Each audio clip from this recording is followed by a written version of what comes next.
पक्षाच्या अंतर्गत राजकारणाचा भाग म्हणून नेतृत्व आपल्याकडे खेचून घ्यायला, पक्षात आपल्या विरुद्ध उठणारे आवाज रोखायला आणि आता राहुल गांधी फेल गेले असले तर प्रियंकांना आणा, हे सगळं रोखायला हे असू शकतं, एवढं तर निश्चित आहे.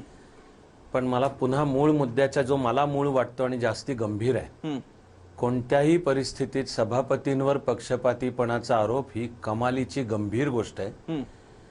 तसा काही आरोप करावा असं काही घडल्याचं आजपर्यंत म्हणता येत नाही. आणि सभापती आमच्याकडे कशा बघत होत्या, नंतर कशा हसत होत्या, हे काही पक्षपातीपणाच्या आरोपाचे मुद्दे होऊ नाहीत शकत. तुम्ही सभापती म्हणून काम करताना कुठे संसदीय काही कार्यप्रणालीचा भंग करून किंवा स्वतःकडे बहुमत आहे आणि हे 44च आहेत म्हणून काही अन्याय केला असा काही मुद्दा सांगता येतो का? तर निदान मी तर म्हणेन की अजूनपर्यंत तरी सुमित्रा महाजन यांच्यावर कोणत्याही प्रकारचा पक्षपातीपणाचा आरोप करता येत नाही. बरं, पण एकदा लाय टोल्ड 100 टाइम्स की उधळूनच देत राहायचं, सतत बोलत राहायचं की हळूहळू त्याला एक संशयाचं वाटणं चालू होतं की धूर आहे तर खाली काहीतरी आग असायला पाहिजे. मला चर्चेचं गांभीर्य ठेवून सांगणं भाग आहे की संसदेचं अधिवेशन चालू असताना एक खासदार चॅनलवर सभापतींवर पक्षपातीपणाचा आरोप करतात, ही सुद्धा गंभीर किंवा अगदी नियमानुसार म्हणायचं झालं तर कारवाई होऊ शकते इतकी गंभीर गोष्ट आहे. पण मग धर्माधिकारी याचं उत्तर तुमच्या प्रश्नामध्येच आहे. सावकेनी सुद्धा तशाच प्रकारे सांगितलं की असं संशय यावा अशी काहीतरी परिस्थिती त्यांच्या सोर्सेसना, नेत्यांना दोन्ही पक्षातल्या असं जाणवते असं ते म्हणाले. आणि राजीव सातव, जे तुम्हीच आता सांगितलं की कारवाईला ते उभे राहू शकतात अशी परिस्थिती ओढावून घेऊन सुद्धा जर का राजीव सातव आणि स्वतः राहुल गांधी असं करत असतील तर त्याच्यामध्ये काहीच प्रश्न उपस्थित करायचा नाही, तो पदाची डिग्निटी मान्य करून सुद्धा. हो ना, डेस्परेशन आहे, डेस्परेशन आहे.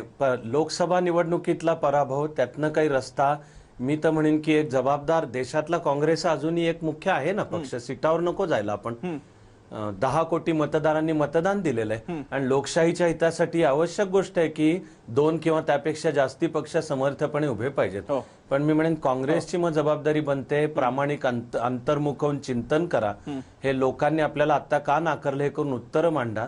मग अजून तरी तसं दिसत नाही. आज ज्या प्रकारे गोंधळ घालणं आहे हे संसदीय कार्यप्रणालीची शोभा वाढवणारी गोष्ट नाही. बरं, आपण राजू सातवांकडे पुन्हा एकदा जाऊया. त्यातला प्रियंका गांधींच्या तुलनेचा मुद्दा विचारण्याआधी राजू सातवजी, तुम्ही जशा प्रकारे हा आक्षेपाचा तुम्ही आरोप करताय पक्षपातीपणाचा, मी आपल्याला आठवण करून देऊ इच्छितो, भाजपनं आपल्यावरती तेव्हा असा आरोप केला होता पण त्यांनी अध्यक्षांना थेट आरोपी बनवलं नव्हतं.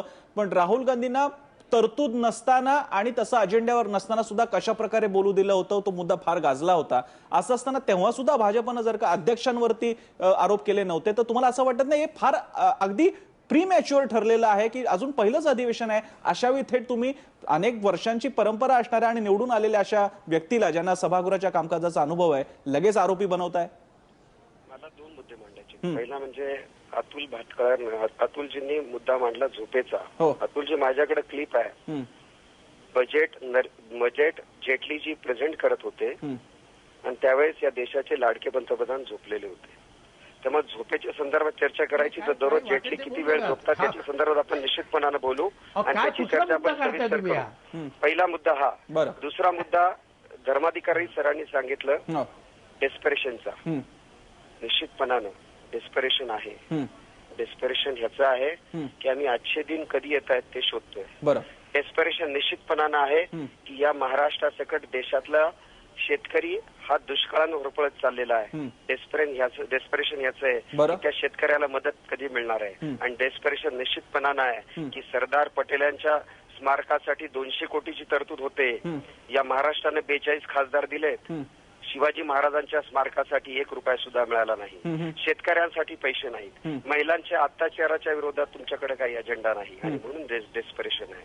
आणि त्याच्यासाठी जर टीका होत असेल तर ती टीका विनम्रपणे. पण हे डेस्परेशन तुमचं सरकारबद्दल आहे का अध्यक्षांबद्दल? कारण या 2 गोष्टी वेगळ्या आहेत. मग तुमचं डेस्परेशन सरकारच्या विरोधात असेल तर घटना दत्त अशा त्या पदावरच्या व्यक्तीला तुम्ही थेट बायस का ठरवताय? प्रसन्नजी, मागच्या 15-20 दिवसापासून अध्यक्षांना आम्ही विनंती केली.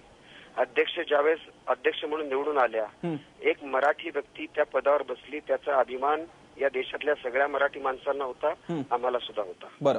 आमची ताई, आमची आई त्या पदावर बसली याचा अभिमान होता आणि त्याचा आनंद आम्ही उघडपणे व्यक्त सुद्धा केला. परंतु ताई आणि आई बसलेल्या आहेत आणि त्यांनी मुलाकडे बघायचंच नाही असा जर दृष्टिकोन असेल तर ते कसं चालू शकतं? बरं बरं राजूजी, पण आणखी एक मुद्दा असा आहे, डेस्परेशनचं तुम्ही म्हणता, ठीक आहे, अगदी तुमचं अध्यक्षांच्या विरोधातलं असेल, पण भाजपचं असं म्हणणं आहे आणि बाकीच्या निरीक्षकांचं पण असं म्हणणं आहे की वस्तुतः ते डेस्परेशन पक्षांतर्गत आहेत. प्रियंका गांधींच्या आव्हानासमोर राजीव गांधींची शेवटची खेळी आहे की आपणही आक्रमक आहोत. मुद्दा असा आहे की मागच्या जवळजवळ 8 ते 9 वर्षापासून मी फार जवळून राहुलजींना, प्रियंकाजींना आणि सोनियाजींना ओळखतोय. या परिवारात जेवढं एकमत आहे तेवढं देशातल्या फार कमी परिवारामध्ये एकमत असेल. आणि त्यामुळे मीडिया काय चर्चा करते हा फार गौण मुद्दा आहे. राहुलजींनी नेतृत्व करावं असं त्या परिवारातल्या सगळ्यांचं एकमत आहे. त्याच्यामुळे प्रियंकाजी येणार, प्रियंकाजी असं करणार, ह्या बातम्यांमध्ये काही तथ्य माझ्या दृष्टीनं अजिबात नाही. त्याच्यामुळे त्याच्यासाठी काही करणं हा राहुलजींचा पिंड सुद्धा नाहीये. ही जर सगळी लढाई असेल, तुम्ही पहा मागच्या 7-8 वर्षापासून जास्तीत जास्त जणांना अधिकार मिळाले पाहिजे. मग त्या युवक काँग्रेसच्या निवडणुका असतील, एनएसयूच्या निवडणुका असतील, माहितीचा अधिकार असेल, फूड सिक्युरिटी असेल, जास्तीत जास्त जणांना अधिकार देणं यासाठीचा प्रयत्न आहे. आणि दुसरीकडे जे असं सरकार आहे की एका माणसाचं सरकार आहे, मंत्र्यांना सुद्धा पीए कोणी द्यायचं तर ते पंतप्रधान ठरवणार, ते मंत्री नाही ठरवणार. म्हणजे एका माणसानं कारभार चालवायचा, एका माणसानं सगळ्यांना आदेश द्यायचे, आणि त्याच्या विरुद्धचा आमचा लढा आहे. बरं, आपण भातखळकरांना विचारत राजू सातवांचे आरोप. भातखळकरची 2-3 मुद्दे महत्वाचे आहेत, पण त्यांचा आता आपण अध्यक्षांच्या पलीकडे जाऊयात. भातखळकर बहुधा त्यांच्याशी कनेक्शनचा काहीतरी प्रॉब्लेम आलेला असेल. चावकेंकडे आपण जाऊयात. चावकेजी याच्यातले ते डेस्परेशन म्हणतात की ते पक्षाविरोधात आहेत, पण चावकेंशी पण तांत्रिक अडचणीमुळे त्यांच्याकडे जाता येत नाही. आपण पुन्हा एकदा पुण्याला जाऊयात. अविनाश धर्माधिकारी आपल्यासोबत आहेत. धर्माधिकारीजी, प्रश्न असा आहे की आता हे केवळ राहुल गांधी केलेत वेलमध्ये, त्याच्यामुळे सगळा हा बभरा सुरू झालेला आहे. पण याच गोष्टीला जर का विरोधी पक्षांची सुद्धा जोड मिळत असेल, मी मगाशी सुद्धा उल्लेख केला होता की पक्षपातीपणाचा आरोप यापूर्वी काँग्रेस नसलेल्या वेगळ्या पक्षांनी पण केलेला आहे. अशावेळी हे वातावरण निवळण्याची फार मोठी जबाबदारी अध्यक्षांवरती आणि पर्यायानं प्रामुख्यानं भाजपवरती असेल. तसे प्रयत्न होताना दिसत आहेत आपल्याला?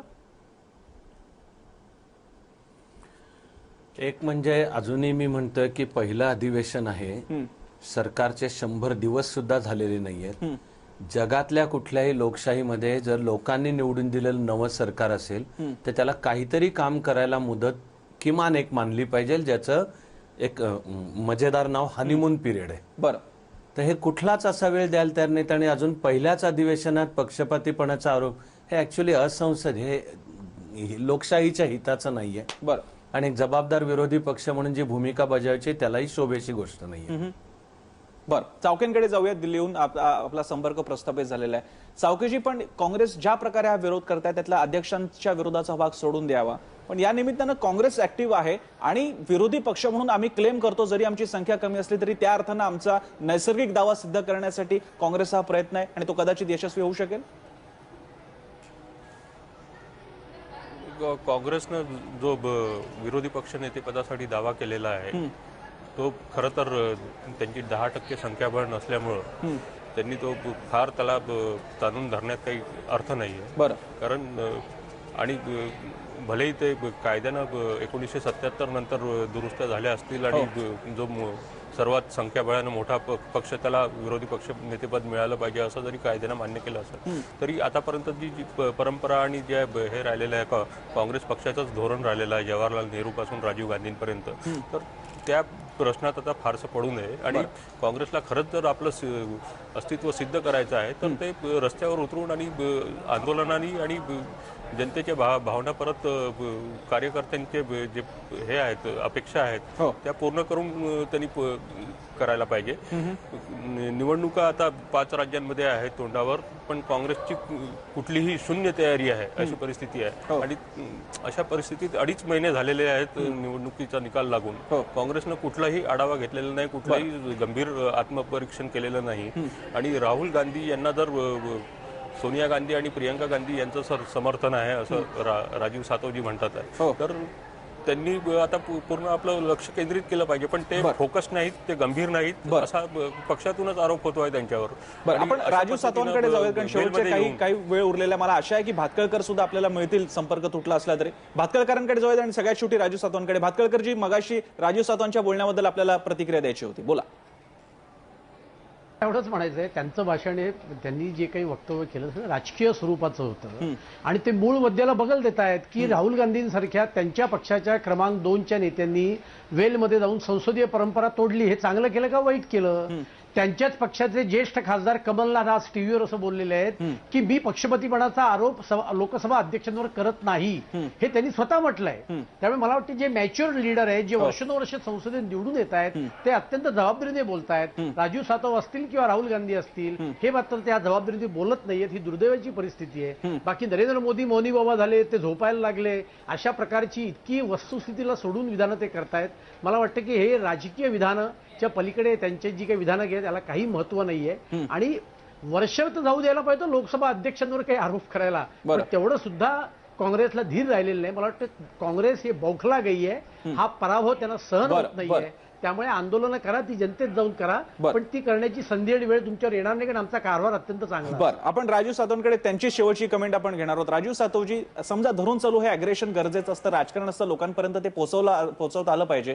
पण मी आपल्याला 2-3 फक्त काही घटना सांगू इच्छितो. दिल्लीमधलं बलात्कार प्रकरण, भ्रष्टाचार विरोधाचं प्रकरण, या दोन्ही गोष्टी रस्त्यावर गाजत होत्या आणि त्याचवेळी लोकसभेत गाजत होत्या. त्यावेळी राहुल गांधींनी हा आक्रमकपणा का नाही दाखवला? तेव्हा फक्त आपलंच सरकार होतं म्हणून ते काही बोलले नाही. तेव्हा ते त्याची भाषणं, राहुल गांधींचं बजेटवरचं एखाद दुसरं भाषण सोडलं तर राहुल गांधींचा या 2 महत्त्वाच्या विषयांवरती, देशभरात तरंग तयार करणाऱ्या या विषयांवरती राहुल गांधींचं अग्रेशन आम्हाला दिसलं नव्हतं. तेव्हा कुठे गेलं हौदात येणं आणि न येणं? जी अतुलजींना मला सांगायचं आहे की मागच्या 15-20 दिवसाच्या हे दुसरं अधिवेशन आहे, पहिलं अधिवेशन नाही, दुसरं अधिवेशन आहे संसदेचं. आणि पूर्ण अधिवेशनाच्या दोन्ही अधिवेशनाचा कालावधी काढला तर 90 मिनिटापेक्षा जास्त कालावधी या देशाच्या लाडक्या पंतप्रधानांनी लोकसभेमध्ये दिलेला नाहीये.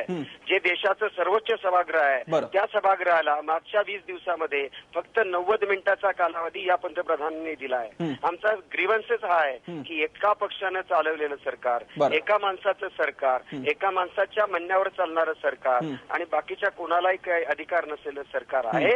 या सरकारला जागा करण्यासाठी जे जे आवश्यक आहे ते आम्हाला करावं लागणार आहे. पण सातवजी, मी तुम्हाला शेवटची फक्त कमेंट विचारतो. तुमचा अजूनही स्पष्ट दावा आहे की आपले लोकसभा अध्यक्षांकडनं अपेक्षित काम अपेक्षित निष्पक्ष पद्धतीने होत नाही आणि हा तुमचा दावा काँग्रेसचा अधिकृत दावा आहे? तुम्ही कारवाईची मागणी करणार आहात? लोकसभा अध्यक्षांकडून निपक्षपातीपणे काम होण्याची अपेक्षा आहे. येणाऱ्या काळात आमची अपेक्षा राहील की त्या निपक्षपातीपणे काम करतील. पण आतापर्यंतचा जो एकंदरीत कारभार राहिलाय त्याच्यामध्ये काँग्रेस खुश नाही.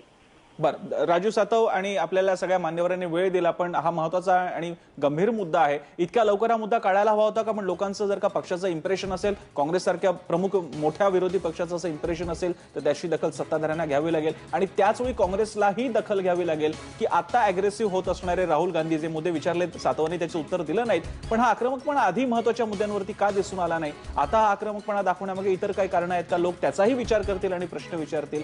अर्थात सध्या तरी दोघांनी आपल्याला वेळ द्यायला हवा, कारण खरोखरच सरकारचा पहिलं त्या अर्थानं दुसरं अधिवेशन आहे. काय होतं ते आपण बघणार आहोत. पण तुर्तास चर्चेसाठी आपल्याला सातव, भातखळकर, अविनाश धर्माधिकारी, सुनील चावके यांनी वेळ दिला. आपण त्यांचे आभार मानूयात. चर्चेमध्ये थांबूयात. पाहत राहा एबीपी माझा.